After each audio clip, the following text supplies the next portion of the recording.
obrigada pela presença de todos, pela participação no programa. Agradeço também muito a mesa, principalmente Tânia, que nesse processo de organização deste seminário especificamente, teve uma colaboração fundamental para nós chegarmos não só às discussões que estamos tendo aqui ao longo da semana passada, dessa e da próxima, mas também na interação com os convidados e com quem ia participar. Então, muito obrigada, Tânia.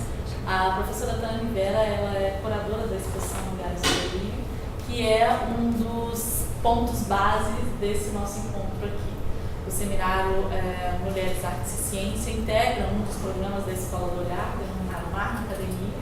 É um programa que nós realizamos desde 2012, antes mesmo da abertura pública do museu, e que tem uma relação direta com o âmbito da universidade, contribuindo para o desenvolvimento das pesquisas na área de arte, cultura e teoria da imagem, e também num processo de investigação mais aprofundada acerca das questões e das proposições que as nossas exposições nos apresentam. Este curso ele foi constituído de 5 encontros. Esse é o terceiro deles, né? Temos ainda mais 2, vocês estão convidados também, as inscrições estão abertas, que começou com uma aula com a Niara do Sol, que é uma pessoa responsável pela estação Natureza da exposição de Agatha Porã. Então começamos com a exposição que está hoje no terceiro andar no museu, que se chama de Agatha Porã, o Rio de Janeiro Indígena, construindo, a partir dessa relação com a Niara, a investigação sobre essas outras epistemologias que não as habituais, mas desse saber e desse fazer do campo da ciência e das culturas indígenas brasileiras. Se desdobra em 3 encontros, aqui mais relacionados à exposição Lugares do Delírio, cuja curadoria é da Tânia, e que tem, ao longo dessas 3 semanas, como campos de investigação, primeiro Lígia, hoje Estela, né, do Patrocínio, e na próxima semana Nise da Silveira. Então, daqui a 2 semanas. Daqui a 2 semanas. Que a próxima semana é o feriado da Nise, né? 3 mulheres cuja contribuição é singular para o desenvolvimento não só da ciência, mas da cultura, no âmbito do pensamento de uma constituição com a cultura moderna no Brasil. Hoje nós vamos ter o prazer de ter aqui uma instituição que, além de ser parceira, contribuiu enormemente para o desenvolvimento da própria exposição, né? Recebendo ao longo do momento preparatório da exposição alguns dos artistas em processo de residência em interface, que é o Museu Bispo do Rosário. Agradeço muito a presença, e também a pesquisadora e estudiosa Flávia Tropoli, que vem contribuir conosco. Eu vou passar a palavra para a Tânia, para que ela possa apresentar as nossas convidadas e conduzir a mesa. Espero que todos tenham uma ótima tarde, que possamos sair daqui mais instigados e provocados por todas essas contribuições e experiências que estamos tendo ao longo dessas semanas acerca dessa contribuição feminina para o desenvolvimento da cultura, da arte e da ciência no Brasil. Muito obrigada. Obrigada, Janine. Então, boa tarde. A gente usa o microfone ou não? O que vocês acham? Não. Dá para ouvir bem? Senão vocês fazem um sinal que a gente aumenta o tom da voz, sem problema. É um prazer estar aqui. Agradeço a Janaína por essa organização desse evento. A gente tem a alegria hoje de receber, como a Janaína já começou a apresentar, a psiquiatra Raquel Fernandes, que é a diretora do Museu Bispo do Rosário Arte Contemporânea, nossa parceira, como a Janaína disse, uma instituição super importante para a exposição e, pessoalmente, uma interlocutora super presente, também importante para mim e para o museu, sem dúvida. E Flávia Tropoli, que é psicanalista, professora da UFRJ, do Instituto de Letras, também uma pessoa com uma contribuição incrível no âmbito da psicanálise, da cultura e da literatura. Então a gente vai hoje mergulhar nesse universo de Estela do Patrocínio, que é uma das artistas presentes na exposição Lugares do Delírio, né? E também desse universo, desse lugar de fronteira, desse lugar capaz de questionar o nosso mundo, que é o hospital psiquiátrico. no qual Estela viveu e fez sua obra que coincide com a sua própria vida. Então eu agradeço muito as duas aqui por terem aceito esse nosso convite e passo então a palavra primeiro para a Flávia, é isso? Como é que vocês combinaram? Primeiro para a Raquel. Gente, eu queria agradecer, né, a Janaína, ao Mar, a Tânia por esse convite, né? Dá para ouvir, gente? Vou falar mais alto um pouquinho. E é muito, assim, a gente fica muito feliz, né, de poder estar aqui trazendo essa discussão, principalmente falar sobre Estela, do patrocínio, né, e falar um pouco desse contexto que foi o contexto que culminou nessa produção de Estela, né? Eu acho que é muito importante, né, Tânia me deu essa missão assim, de poder contextualizar um pouco o que era esse cenário, né, das mulheres que eram submetidas, as mulheres na colônia Juliano Moreira, né? E um pouco de falar de como tem sido também esse processo, onde que a arte tem uma presença fundamental no que a gente chama da reforma psiquiátrica brasileira, nesse processo de desinstitucionalização, né? Então, eu acho que é um pouco disso que a gente precisa está se ocupando, e vou tentar, assim, fiz algumas anotações e no final eu consegui localizar um vídeo que foi o vídeo onde que foi feito esse trabalho, né, onde aconteceu essa oficina, onde que Estela pôde gravar esses depoimentos e que depois a Viviane Mosé transformou em livro, né? Então a gente conseguiu achar isso, a qualidade não é muito boa, mas um pouco para ilustrar o que foi esse processo, né? Então, assim, um pouco eu acho que essa também é a missão também do Museu Bispo do Rosário, né? A gente, a partir desses artistas, a gente tenta também resgatar esse processo de memória, né? A gente até está com uma exposição em cartaz lá que a gente está trabalhando justamente sobre essa questão, né? Porque Estela foi uma sobrevivente, como tantos outros foram sobreviventes desse sistema manicomial, né? Então, vou falar um pouquinho, né? A colônia, ela surge em 1924, ela é uma fazenda que é desapropriada, né, para virar, então, uma colônia agrícola. Inicialmente, ela é só para homens, chamava Colônia de Alienados Psicopatas Homens, né? E ela fica assim até por volta de 35, né? E que foi idealizada pelo Juliano Moreira e que nessa época era um modelo de tratamento, na época inovador, porque ele entendia coisas que até assim a gente traz um pouco disso hoje, né? Ele entendia que o ambiente urbano era um dos fatores que eram desencadeadores ou que levavam uma piora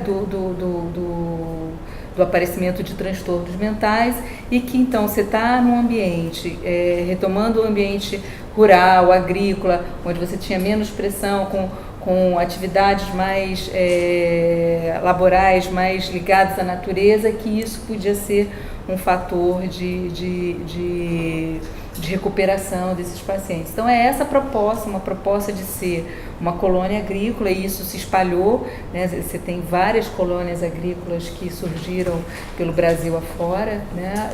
Esperando esse trabalho de recuperação pelo trabalho. E também uma outra particularidade era que você tinha também as famílias dos funcionários funcionando com famílias substitutas, né? Mas à medida, assim, né, isso é um processo que inicialmente assim, inovador, né, mas à medida que a cidade vai se expandindo, vai crescendo, surge a necessidade, então ela passa a receber não só mais homens, mas mulheres também, né? E começa-se a ter um volume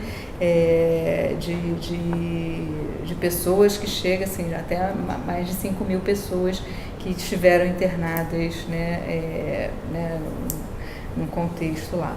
Então, e aí, na medida que ela expande, né, ela vai perdendo essa característica que a gente poderia dizer assim, mais artesanal, mais essa coisa laboral. Então, alguns vão estar ainda desenvolvendo um trabalho laboral e que não recebiam para isso, né? Mas a grande maioria acaba ficando, porque aí vão ampliando as construções, vão criando novos pavilhões e ela vira, na verdade, deixa de ser uma colônia agrícola para virar uma cidade hospitalar, né? Então, e ela era autossuficiente, então se tinha produção, se plantava, tinha animais, gado, mas na verdade esse trabalho não era para todos, né? E aí então, principalmente para as mulheres, isso acaba funcionando como né, um depósito e particularmente para as mulheres, né? Acho que essa noção também, né, da relação do progresso, né, o quanto isso ia também, né, pensando assim no papel da mulher nesses lugares e o quanto isso a mulher ficava, o progresso via como uma deterioração dos costumes e também dessa dinâmica familiar patriarcal. Então, na medida que a mulher, como assim? A mulher ousar trabalhar, a mulher não cumprir as atribuições do marido. Então, isso, essas diversas, né, desejar trabalhar, desejar estudar, muitas dessas razões foram motivações para se levar as mulheres a serem internadas, né? Então, e de alguma maneira serem desprovidas, né, de um lugar, né, na cidade, na polis, né? Então, então, e para a família, né, elas acabavam sendo um peso, mulheres adoecidas, então um peso. Então, se para os homens ainda tinha uma perspectiva de, na alta, ele poder retornar e ajudar a família, alguma coisa, para as mulheres não. Então, as mulheres, mesmo que algumas estivessem assim, em condições de alta e tudo, elas acabavam ficando lá, não tinham interesse, as famílias não visitavam, não tinham interesse de resgatar, porque de alguma maneira esse adoecer e também levava a que ela pudesse sair daquele modelo esperado, né, de esposa, mãe do lar, né? Então isso, de alguma maneira, você vai ver isso muito frequente nas internações, e as internações, estudos, né, assim, de pesquisa de prontuários, assim, vão falando assim, que a idade que se inicia essa internação é por volta desse período fértil, né, mais ou menos entre os 20 e 30 anos, né, que a maioria das mulheres vão para a colônia e aí ficam, né, assim, várias ficaram até morrer, né, assim, várias, eu digo assim, uma grande maioria, né, porque acabou sendo um depósito. E a colônia, pelo fato dela ser, né, então você tinha uma distribuição, você tinha na cidade você tinha 3 grandes hospitais, né, você tinha, né, o Pinel, né, depois que né, o primeiro grande hospício é o da Praia Vermelha, né, e à medida que a cidade se expande, não fazia sentido ter um grande hospício em Botafogo, né? Então o hospício é fechado, né? O Pedro II, e aí você tem então 3 depois, né? Aí se abre o Engenho de Dentro e depois aí a colônia e depois o Pinel. Então nessa lógica de distribuição, né? A colônia durante, né? Você vai pensar dos anos 50 até o final dos anos 70, né, início dos 80 você tem uma intervenção e isso modifica. A colônia vai ser, dentro dessa lógica de distribuição desses hospitais, ela é o fim de linha. Então, para lá vão os pacientes que não têm direito na época era a Caixa de Assistências e ao INAMPS, né? Então eram pacientes que não tinham essas coisas, então pacientes indigentes, mendigos, né? como se fosse um pouco dessa coisa assim de limpar a cidade, né? Ela um fala, pouco, né? Exatamente, né? Então tinha muito essa característica disso, né? E aí, então era considerada fim de linha. E fim de linha tanto para os pacientes como para o profissional que ia trabalhar lá. O profissional que passava num concurso, ia parar na colônia, era o fim de linha mesmo. Então era uma coisa assim das pessoas não quererem estar na colônia, né? Então tinha um passado, né, uma carga negativa grande, né? E é a própria região de Jacarepaguá, né? Porque em Jacarepaguá, isolado da cidade, então você tinha a colônia, né, para tratamento mental, você tinha uma colônia de hanseníase, né, para hanseníase e também para tuberculose. Então, né, era um lugar de asilamento, Jacarepaguá, né? E o que eu acho assim, que é importante falar, assim, como é que isso, né, então, essa lógica do manicômio se dá pela exclusão e pela violência. Então, marcado pela violência dos guardas, uma lógica e que a Estela vai falar um pouco dessa coisa assim, onde os corpos não têm determinação, eles não são donos do próprio corpo, né? É uma rotina extremamente alienante que não dá direito a manifestação de escolhas, não há possibilidade de escolhas. E isso marcadamente é muito pior ainda para as mulheres, porque além de tudo, além da violência que é o próprio manicômio, para as mulheres ainda se passa também pelo abuso sexual, né? Então isso assim é uma violência que é velada, mas presente, uma coisa bastante presente, que você recolhe na fala das pacientes, isso vai estar na Estela e em outras, né, dessa violência, né, onde que elas são abusadas sexualmente pelos médicos, pelos enfermeiros, por qualquer um, né, assim, isso não tinha, né, não tinha elas eram amordaçadas, enfim. Então, eu até trouxe um pouco assim, né, quando a Tânia me falou disso, assim, eu conversei até com uma que é artista e que está até na exposição e que viveu essa época do asilo, né, e eu pedi um pouco para ela me falasse mais um pouco, né, de como é que era essa organização do espaço, né, e ela chega lá adolescente. Então você tinha lá um pavilhão que era para as adolescentes, você tinha adolescentes homens, adolescentes mulheres separados, né? E eles chamavam de faixa azul para adolescentes, né? E até mesmo a distribuição, né, era muito interessante da enfermaria. Era dividida em 4 enfermarias. A primeira que era para as broncas, né? Que eram, é assim que ela fala para mim, a Patrícia, né? Essas broncas, elas andavam peladas, né? Elas eram muito desorganizadas, ficavam em camas juntas, naquelas camas de colchão de capim, e que tinha uma capa azul, né?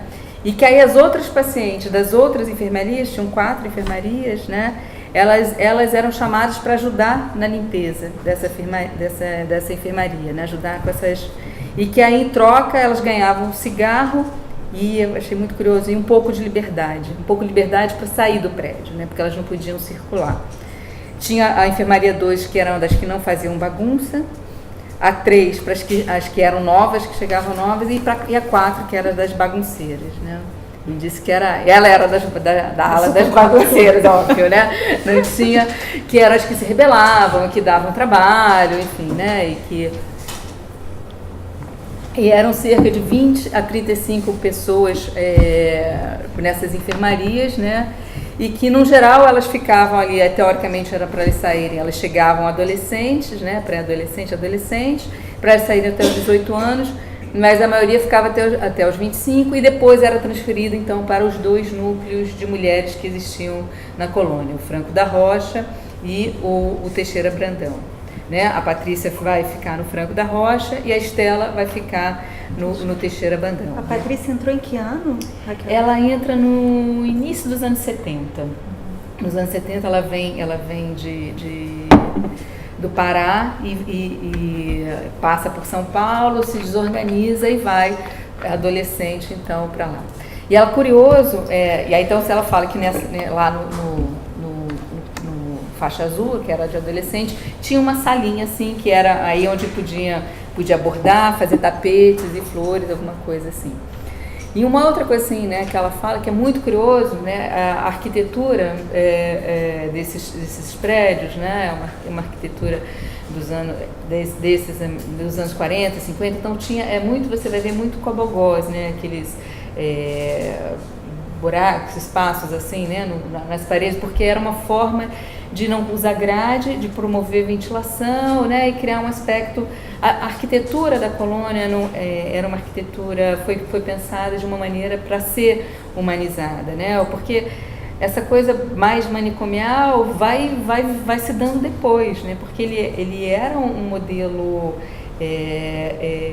que se tinha uma proposta de recuperação das pessoas, então não estava, né, não foi pensado para ser um campo de concentração, né, ele não foi pensado assim, né, mas é muito curioso como é que os usos são transformados. Então, por exemplo, ela fala uma coisa que é chocante, nesses cobogós, né, a gente uma vez passando e na cela do bispo, né, no pavilhão do bispo também tem esses cobogós, em vários outros prédios da colônia você vê isso. E aí a gente passando, ela me fala assim, olha, lá no Faixa Azul os cobogós eram um pouco maiores. E aí o que a gente fazia é que a gente ficava ali encostada nesses cobogós e os homens vinham de fora, seja um funcionário ou quem passava, e através disso colocavam a mão e tocavam nossos corpos, né? Então as meninas ali totalmente vulneráveis para esse tipo de coisa,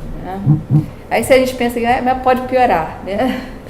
Então o Franco da Rocha ele tinha 11 pavilhões, né? E o pavilhão 11 era o pior pavilhão, e foi esse que Patrícia depois vai também para esse pavilhão, né? E aí era onde ficavam as pacientes mais agitadas, as pacientes que tinham cometido algum delito, né? Iam para esse pavilhão, né? E nos pavilhões vocês tinham as enfermarias e algumas salas diferenciadas. Você tinha as salas que eram as celas fortes, então os pavilhões tinham essas celas fortes, onde que as pessoas chegavam quando estavam muito agitadas. Então a ideia da cela forte, você vai pensar isso nos anos 40, que você não tinha uma medicação eficiente para fazer o controle de um quadro de agitação, ela era para proteção, assim como as camisas de força. Só que isso era muito facilmente usado para ser castigo. O guarda não gostou, fez não sei o quê e teve uma briga com o outro, vai e fica 3 meses trancado na solitária, né? Então tinha esse tipo de coisa. E aí o mais surpreendente que havia também, a Patrícia fala que havia uma sala que era a sala do cocô, né? Nessa sala, né, ficavam as mulheres peladas, em sua maioria negras, né? E elas ficavam todas amontoadas juntas, dormiam em pé, né? E que era assim, que para limpar essa sala, porque eram provavelmente pessoas mais comprometidas, porque você tinha de tudo, né? Você tinha paralisia cerebral, oligofrenia, enfim, né? Tudo misturado, né? Com estados catatônicos, enfim. E aí nessa sala se entrava com mangueira e tudo, né? E as mulheres peladas e com mangueira, ninguém saía, para assim, saía era jogando a mangueira. Então, assim, o outro era objeto, né? Simplesmente objeto, né? E aí esse mesmo quarto, então e aí tinha um outro espaço também chamado abrigo, que era um lugar para tomar sol também, que também ficavam as mulheres, também ficavam ali e dormiam em pé, né? E era esse esquema, assim, né? Então você tinha muito poucos enfermeiros, eram os guardas, os tais auxiliares de serviços gerais que viravam vigilantes, né?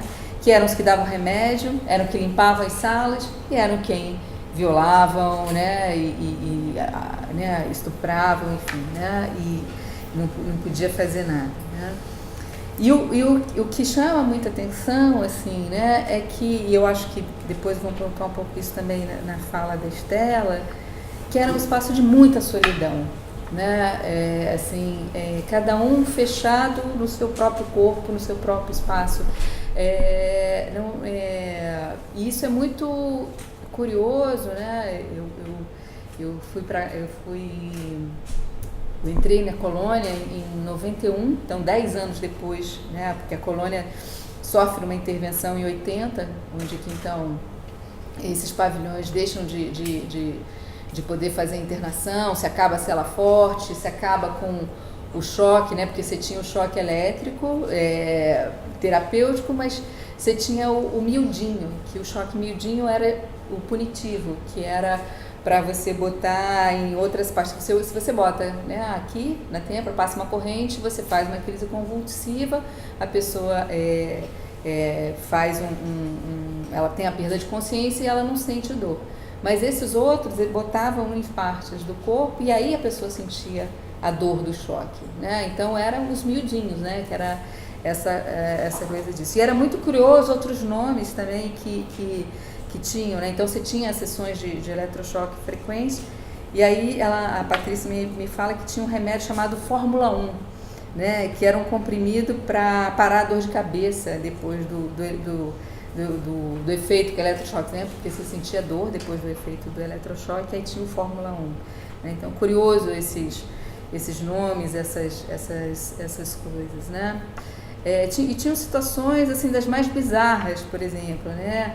Um médico que morava na Zona Sul e que levava os pacientes para casa, né? Levava o paciente para casa, aí fazia faxina, e se a mulher dele não estava, fazia também, usava e abusava sexualmente. Nesse sentido, talvez com algum consentimento, mas qual o grau de consentimento em relação a isso, né? E como assim esse tipo de situação, né? Então eram esses horrores, esses abusos, né, que aconteciam, né, dentro disso. Paralelo a isso, assim, eu acho que desde os anos 50, né, você tinha, então você tinha as oficinas de recuperação do trabalho e as que tentavam amenizar um pouco porque era um ócio, né, assim, né, essa rotina do tempo, né, que é café da manhã, tarde e janta, esperar o almoço, esperar a janta para começar de novo, enfim, né, então você tinha os galpões de praxiterapia, isso vão surgir nos anos 50, assim como acontecia no Engenho de Dentro, onde a Nise foi fazer os ateliês de livre expressão. Na colônia surgem também esses ateliês, não tão de livre expressão assim, mas tinham eram estimuladas, e as pacientes eram estimuladas a poder participar, mas não era livre, né? Eram as terapeutas que escolhiam quem ia participar, quem estava ali, né? E que elas achavam que podiam levar para participar dessas atividades, né? Então, né, nem essa determinação, né, tinha, né? E é curioso, né, porque a Patrícia então fala também para gente, né, de que ela foi começar a poder participar dessas oficinas, porque primeiro ela pegou um grampo de cabelo, né, e aí esfregando na parede ela transformou esse grampo numa agulha, né, e aí começou a fazer uns trabalhos com linha, e aí uma dessas terapeutas, né, a chama então para fazer parte da oficina, né, então, mas o quanto era muito né, de estratégias de sobrevivência, né, era muito presente isso, né? E aí, então, pegando as falas que a Estela traz, né, que me chamam muito a atenção, eu fiz alguns recortes, né? Tem uma primeira que ela fala, né? Uma dona me botou para dentro do posto, lá me aplicou remédio, fez eletrochoque, mandou eu tomar banho de chuveiro, procurar mesa, cadeira. Carreguem ela, mas não disse para onde. Achou que tinha o direito de me governar, me viu sozinha. Me trouxeram para cá como indigente, sem família, morando aqui no hospital. Estou aqui como indigente, sem ter ninguém por mim, sem ter família e morando no hospital.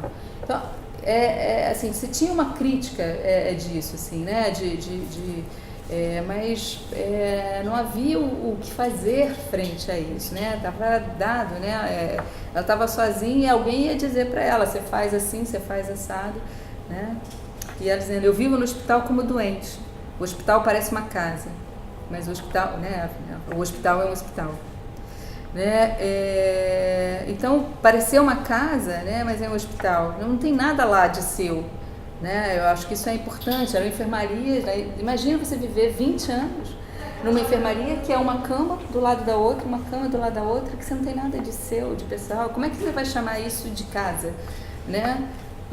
Mas ela fala isso, eu vivo no hospital. Né? Porque é diferente de eu estou lá, eu estou me tratando no hospital. Então eu vou, se eu estou um mês no hospital, eu vou lá, me trato e ok, estou naquele momento, é desconfortável estar no hospital, numa enfermaria, seja o que for, mas eu tenho a dimensão de que eu vou voltar para casa.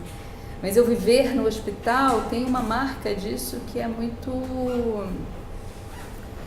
forte, né? Estar internada, e ela tem uma clareza disso que é muito grande, né? Estar internada é ficar todo dia presa. Eu não posso sair, não deixem eu passar pelo portão. E aí ela faz a mesma coisa e termina. Eu estou aqui há 25 anos ou mais, né? Então, é numa rotina alienante, né? E é muito curioso isso, né? Porque tem já a própria alienação da condição psicótica, né? E tá num lugar desse, como romper isso? Como é que, né? Então, nada favorecia a esse encontro, né? Então, porque eram vistos como pacientes terminais, assim, como estavam ali esperando efetivamente morrer, porque não tinham nada o que fazer, né? Então era um pouco estar ali esperando a morte chegar, né? Então, e aí ela fala, aqui no hospital ninguém pensa, não tem nenhum que pense, eles vivem sem pensar, comem, bebem, fumam, no dia seguinte querem saber de recontinuar o dia que passou, mas não tem que ninguém que pense e trabalhe pela inteligência. Tem esses que são igualzinhos a mim, tem esses que se vestem, se calçam igual a mim, mas são diferentes, na diferença entre nós. Isso chama muita atenção para mim, né? Porque é isso, são todos iguais, mas não têm unidade, eles não formam uma família, estão lá vivendo anos e não formam uma família, né? Isso é muito curioso, porque é surpreendente isso, né? Eu participei... a gente está, enfim, né, desde os anos 80 fazendo o processo de criar residências terapêuticas, de fechar o hospital, de transformar, e eu acompanhei o processo que foi a transferência de 80.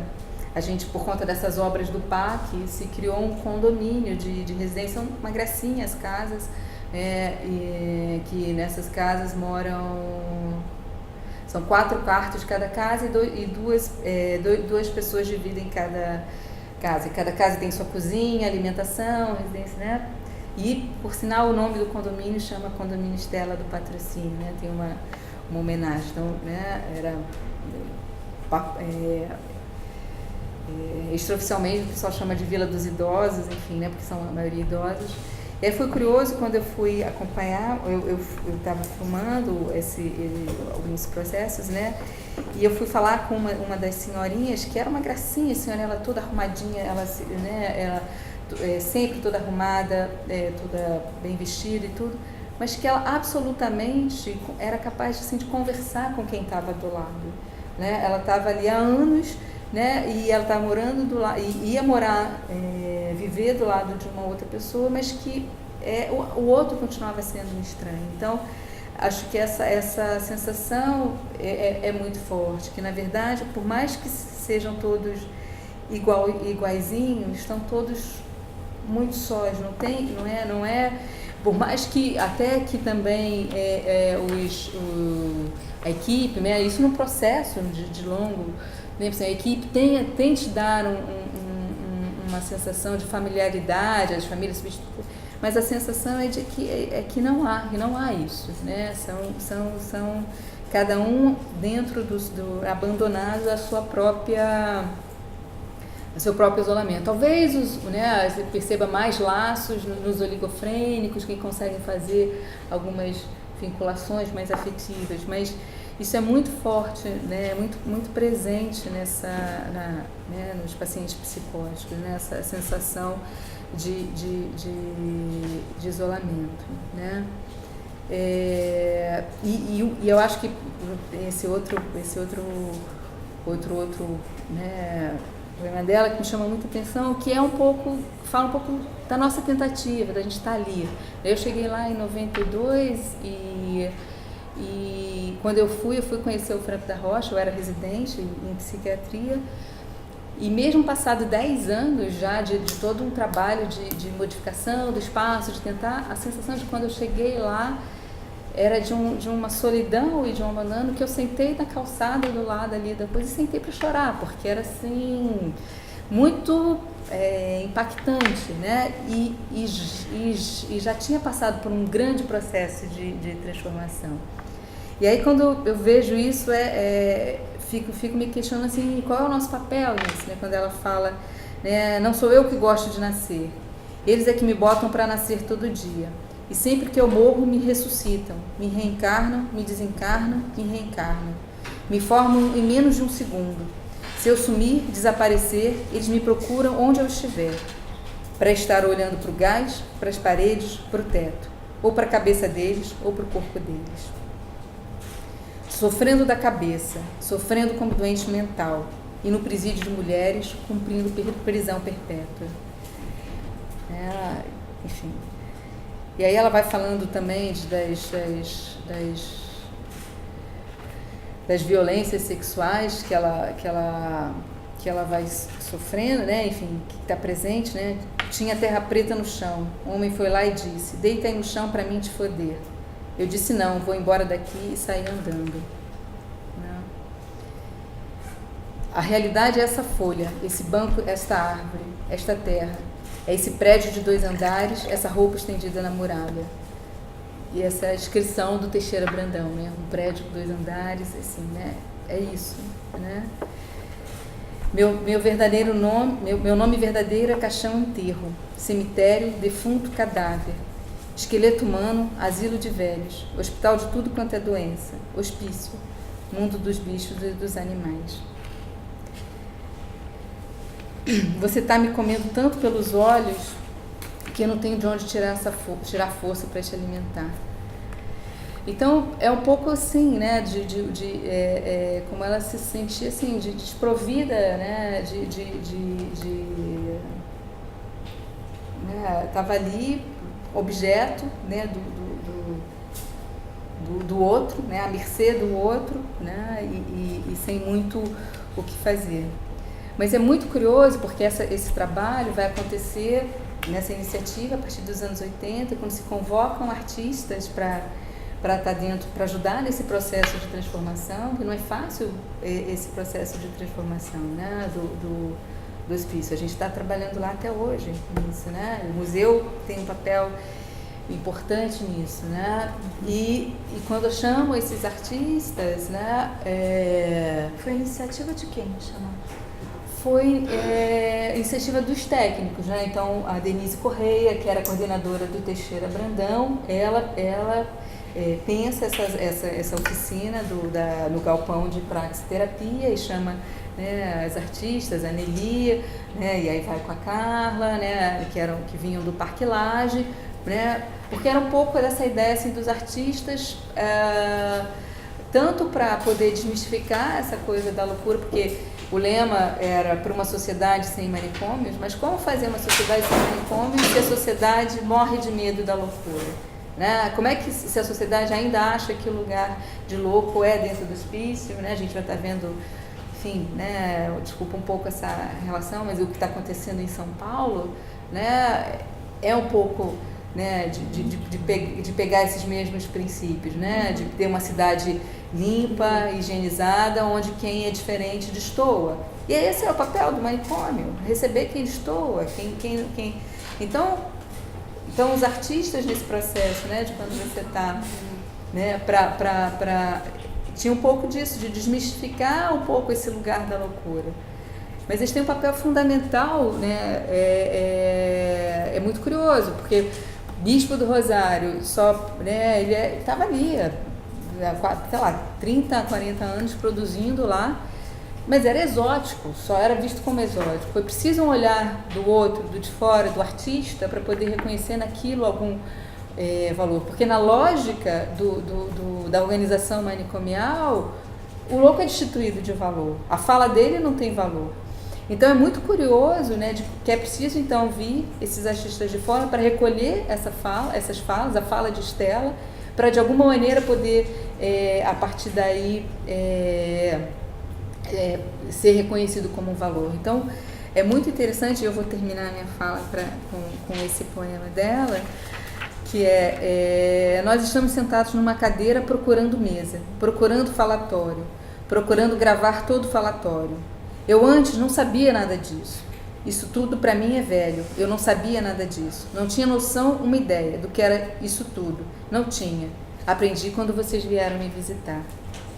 Então eu acho que isso é sensacional, porque é isso, né? Porque é a partir desse encontro com o outro, um outro que me escuta, que reconhece em mim algo que eu consigo então me organizar e dizer algo sobre mim, né? Então eu acho que essa é a riqueza do trabalho de Stella, né? E que foi possível dentro dessa relação com o outro. Então acho que esse é o nosso desafio, estar sempre nessa relação, né? Por mais que sejam formas de se organizar diferentes, né? Modos de estar no mundo diferentes, é necessário que se criem espaços de encontro, né? E a arte é um lugar onde que isso é possível, né? Se promover esses lugares de encontro, né? O encontro do delírio, né? Eu acho que tem um pouco dessa, né, de algum lugar para essa existência, né? Então um pouco essa contribuição que eu queria estar trazendo. E o vídeo? Quer mostrar o vídeo? Não sei se eu mostro agora, acho que de repente é melhor mostrar depois, né? Não sei, você que, né? Então, fechar com ela, isso, né? eu acho, né?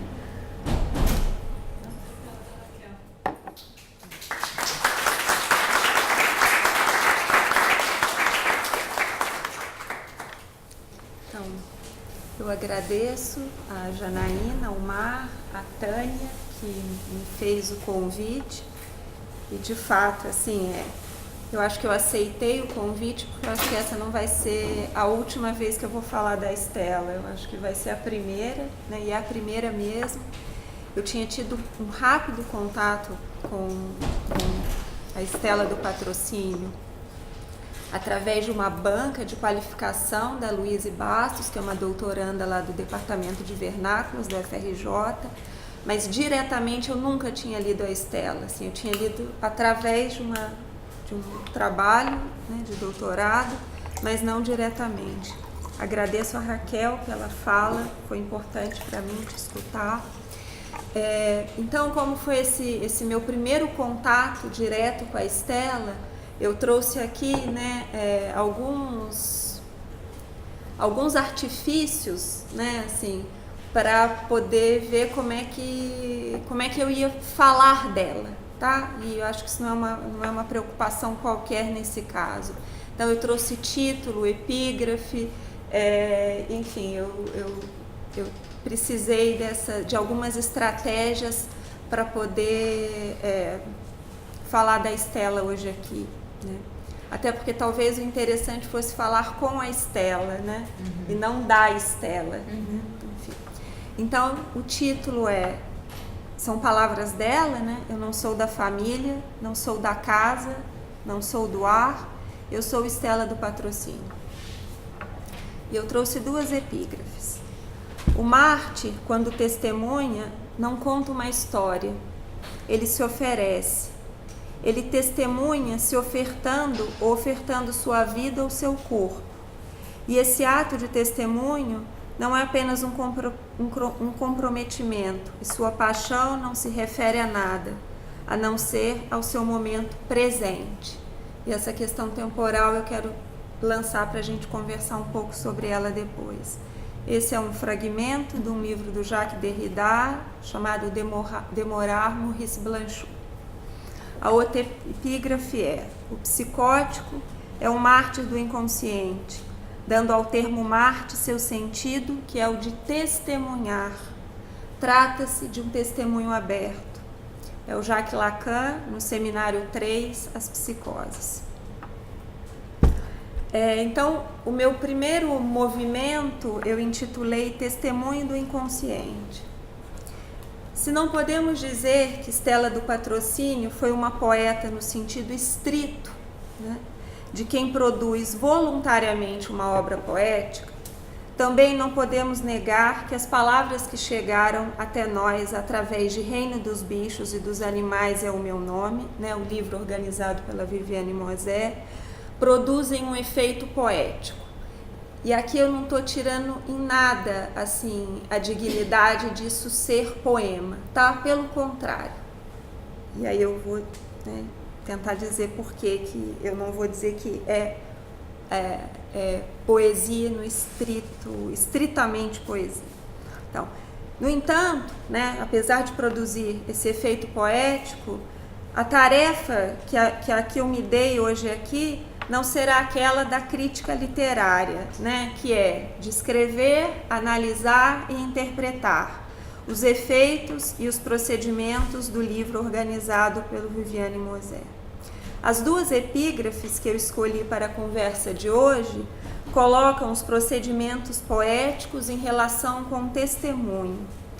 O que antes de mais nada eu gostaria aqui hoje seria escutar Stella como sujeito que toma a palavra e testemunha, e não como objeto de estudo, o que de todo é impossível. Ela não está mais aqui. Mas ela está ali falando na expressão. A voz dela está na expressão. Tá lá. E eu acho que... Não, mas para mim é muito importante levar em conta essa voz. Né? Por isso que eu não quero colocar ela estritamente do lado da poesia e da escrita. Né? Então eu vou situar um pouco, né, vou situar a gente um pouco nesse campo do testemunho, né, que é tomar a palavra e falar no presente. Né? Como se sabe, a testemunha ela não pode enviar uma gravação para testemunhar em seu lugar. Ela precisa testemunhar de viva voz. E é essa voz que eu gostaria de preservar ao entrelaçar o efeito poético ao testemunho. Stella do Patrocínio não escreveu, ela falou. E eu queria que a gente depois discutisse um pouco isso. Né? E mais ainda, a cada vez que fala, é como se no presente ela nos desse notícia de um mundo que acabou de desmoronar e precisasse, nesse ato de falar, tanto nomear a destruição quanto inventar um ser. Né? Então, o que eu estou tentando dizer aqui? Né? Que eu coloquei, eu inverti uma ordem aqui. O que eu estou tentando dizer aqui?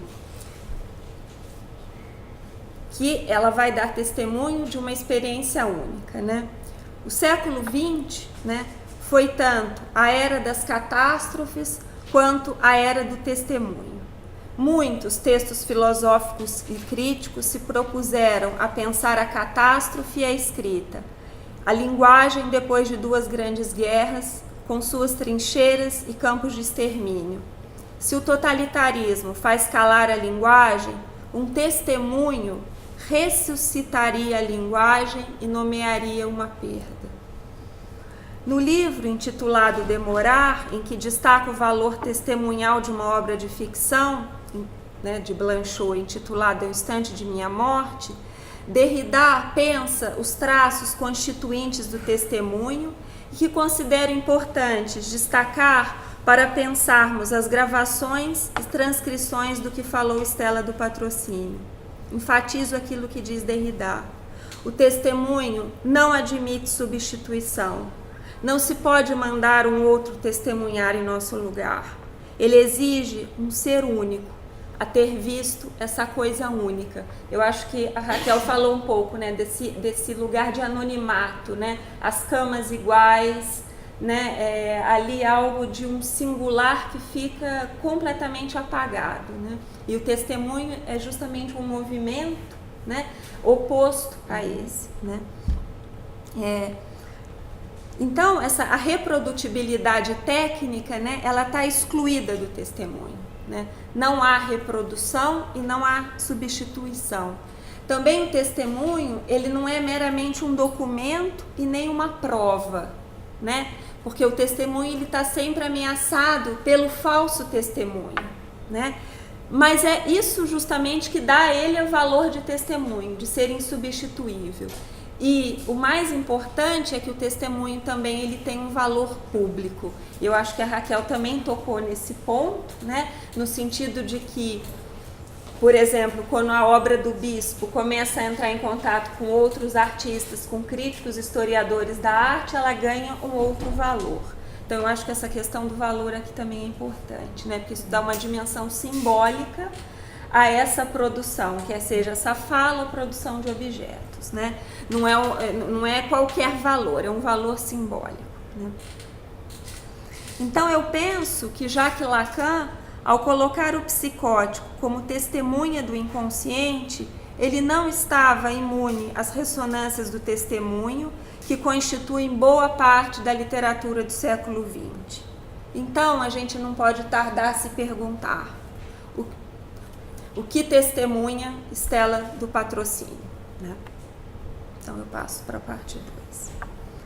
A parte 2 eu intitulei O Crepúsculo do Mundo, a realidade marcada pela aniquilação simbólica. Pois bem, Stella do Patrocínio testemunha a aniquilação de uma cena narrativa do mundo. Tá? E aí eu acho muito importante assim, a gente poder pensar que hoje, né, esses poemas da Stella como uma suspensão da narrativa, né? E essa narrativa justamente que inventaria e traria alguma estabilidade ao mundo a partir de uma construção, de um encadeamento temporal, enfim, né? Imaginemos uma mãe com seu bebê. Ele está entrando na linguagem. Sua mãe nomeia e traça seu rosto, narizinho, boquinha, olhinho. Associa sons a bichos, minhau para o gato, au-au para o cachorro e cocoricó para o galo. Ela conta histórias e coloca o vivido espantoso numa sequência narrativa, encadeia o tempo. Ontem fomos ao parque e amanhã iremos ver a vovó. Stella do Patrocínio testemunha justamente a ausência da construção dessa cena pela narrativa. Não encadeia o tempo e a todo momento precisa se localizar no espaço. Como bem disse Sérgio Con na orelha do livro, ela tem a língua, mas não tem o tempo, né? O tempo na medida em que a gente encadeia o tempo, né? Encadeia o tempo narrativamente, cria relações de causa e efeito, né? Ela está privada dos anteparos da identidade, da memória, da narrativa, que a cultura desdobrou em filosofia, história, literatura. Aqui eu acho que isso eu não tive tempo para fazer, mas eu acho que a gente precisaria pensar, né, esses poemas da Stella, inclusive de uma maneira diferente, né? Da Estamira, por exemplo, que a Estamira ela produz teoria, né? Ela produz uma cosmologia. A Stella até tenta produzir em 2 frases, mas isso escapa, né? Assim, e por exemplo, aí o contraponto mais forte seria as memórias de um doente dos nervos, que é a autobiografia do Schreber, e que se tornou, né, isso também é um ponto interessante, um dos casos do Freud, né? A teoria das psicoses do Freud está grande parte assentada nessas memórias. O Freud nunca se encontrou com o Schreber, mas ele teoriza a psicose a partir desses escritos. E só para vocês terem, a Raquel já leu, né, alguns poemas da Stella, né? Só para vocês perceberem um pouco a diferença do que eu estou falando, né? Esse ponto, né, em que a Stella não faz teoria. Olha como o Schreber faz, né? Além da língua humana habitual, há ainda uma espécie de língua dos nervos, da qual, via de regra, o homem não é consciente. Em minha opinião, a melhor maneira de ter uma ideia disso é recordar os procedimentos pelos quais o homem tenta gravar na memória certas palavras numa determinada sequência.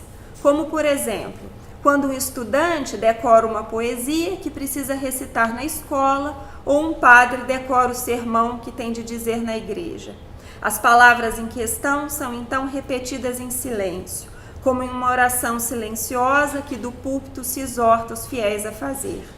Isto é, o homem incita seus nervos a induzir a frequências vibratórias correspondentes aos usos das palavras em questão, ao passo que os instrumentos próprios da linguagem, lábios, língua, dentes, não são postos em movimento ou são apenas casualmente. Veja, aqui a gente tem uma teoria, né? E é um procedimento, e essa palavra é importante, completamente diferente daquele presente nos poemas da Estela, tá?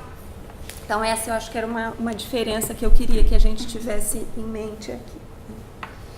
Estela do Patrocínio testemunha o desmoronamento da cena do mundo e da sua tentativa de reconstrução a cada vez que fala, tá? Ela não tem, digamos, que eu estou tentando pensar aqui, é que ela não tem essa continuidade como, por exemplo, até o livro do Schreber, as memórias do Schreber, né? O que se dá a escutar em Reino dos Bichos, dos Animais, é o meu nome, é uma suspensão do encadeamento causal da narrativa no lugar da causalidade e da subordinação sintática. Estela assinala as suas metamorfoses. Ela passa de um ser ao outro, não se encarna, não ganha contorno e a consistência de um corpo. Há uma inscrição temporal mínima, apenas uma passagem do antes e o depois. Então, antes eu era um macaco, à vontade. Depois passei a ser um cavalo. Depois passei a ser um cachorro. Depois passei a ser uma serpente. Depois passei a ser um jacaré. Assim, se o mundo não se faz cena, se só há metamorfoses e não história, a passagem é para o imundo. Não há metáfora, há apodrecimento e dejeto. Diz a Estela. Eu sou mundial podre. Tudo para mim é merda durinha à vontade, até ser contaminada e contaminada até ser merda pura. E é merda, fezes, excremento, bosta, cocô, bicho, bicha, lombriga, verme, pus, ferida, vômito, escarro, porra. Diarreia, desinteria, água de bosta e caganeira. Então, esse imundo é justamente para marcar a negação dessa construção de um mundo permanente, né? Em que logo o sujeito se vê nessa posição de objeto e de dejeto, que eu acho que a Raquel também já marcou. Isso posto, eu gostaria de apontar 4 movimentos desse testemunho, né, desse testemunhar a aniquilação da cena narrativa do mundo, né, e que então faz o mundo se tornar imundo. Eu localizei então nos poemas esses movimentos: dizer pelo não, localizar-se, ser feita e fazer-se e nomear-se. Dizer pelo não. Estela do Patrocínio, ela mesma disse em tripla negativa: não trabalho com a inteligência, nem com o pensamento, mas também não uso a ignorância. A esses 3 nãos poderíamos juntar outros. Não, não sou eu que gosto de nascer. Eu não queria me formar. Não queria nascer. Não queria tomar a forma humana. É dito: pelo chão você não pode ficar. Eu não tenho cabeça boa, não. E não podemos ler esses nãos pela via do sentido. Com eles, Estela do Patrocínio produz os seus enunciados escandalosos, né? Eu não queria nascer. Por que essa denominação, enunciados escandalosos, não é minha, né? Por exemplo, ela surge quando o Derrida e o Barthes estão analisando frases da literatura tipo: eu adormeço. né? Uma frase impossível, ninguém adormecido vai dizer eu adormeço, ou eu estou morto, né? Que é uma das frases, por exemplo, desse testemunho chamado Instante de Minha Morte, do Blanchot. Então aqui eu estou tentando já caminhar com vocês nessa espécie de indeterminação entre o testemunho, né? Sim, a Stella testemunha desse mundo em negativo, e ao mesmo tempo isso produz efeito poético, porque isso é um procedimento da literatura, né? Esses enunciados escandalosos, tanto Barthes quanto Derrida, vão situar do lado da poesia e da literatura, tá?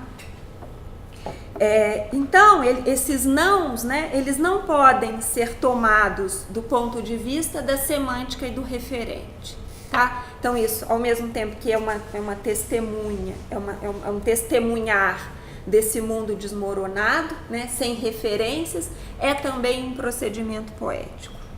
Mas, insisto, aquilo que Stella diz, apesar do seu efeito poético, deve ser escutado ao pé da letra. Localizar-se é o segundo movimento. É dito: pelo chão você não pode ficar, porque lugar de cabeça é na cabeça, lugar de corpo é no corpo. Pelas paredes você também não pode, pelas camas também você não pode ficar, pelo espaço vazio você não pode ficar, porque lugar de cabeça é na cabeça, lugar de corpo é no corpo. Esse fragmento ele reúne elementos importantes. Ele parece composto de duas vozes, aquela do edito, dos lugares que não se pode ficar, o chão, as paredes, as camas e o espaço vazio, que destoa dos outros três lugares, e aquela voz que, pela repetição, afirma que lugar de cabeça é na cabeça e lugar do corpo é no corpo. Tá? Mas é interessante, né, porque há uma espécie de indeterminação. Isso seria vozes, por exemplo, uma enfermeira podia dizer para ela, né, assim, na cama você não pode ficar agora, né? Mas, digamos, quando isso vem para a gente como poema, vem esse efeito poético da repetição, essa deslocalização e, em seguida, essa tentativa de localizar, né? Corpo, lugar de corpo é no corpo, da cabeça é a cabeça, né? Então, no mesmo poema, há uma desmontagem e uma outra montagem, né? Pela via da localização, o não e o lugar, né? Ser feita e fazer-se. Por ser feita, penso nesses enunciados, que a Raquel também já trouxe alguns, em que Stella está como paciente da fala, ela é o objeto na fala. Carregaram, me trouxeram para cá, me adoeceram, me internaram no hospital e me deixaram internada, e agora eu vivo no hospital como doente. Eles querem me matar, eles me botaram para nascer. Ser carregada, ser adoecida, ser internada, ser morta, ser nascida. Eu gostaria de assinalar a força que a voz passiva adquire quando Stella tenta situar algo do momento da internação, né? Então, esses enunciados, eles dizem respeito a esse momento, né, em que ela é internada. Eu queria só mostrar para vocês, né? Aqui tá, ó, em geral recortaram, né, como poema, e o momento da internação é o único momento, pelo menos nesse livro, em que se tem uma tentativa de narrativização de algo. Eu acho isso muito importante, ó. Aí depois continua como poema, mas ela faz uma tentativa de narrar esse momento em que ela é internada, que a Raquel também trouxe, né? E aqui aparece predominantemente essa voz passiva, né? Em que o sujeito não pode ser agente do seu discurso.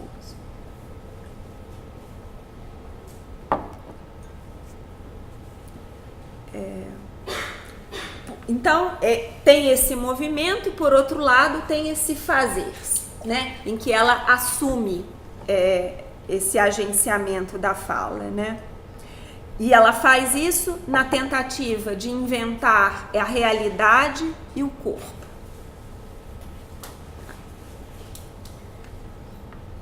esse é um dos meus preferidos.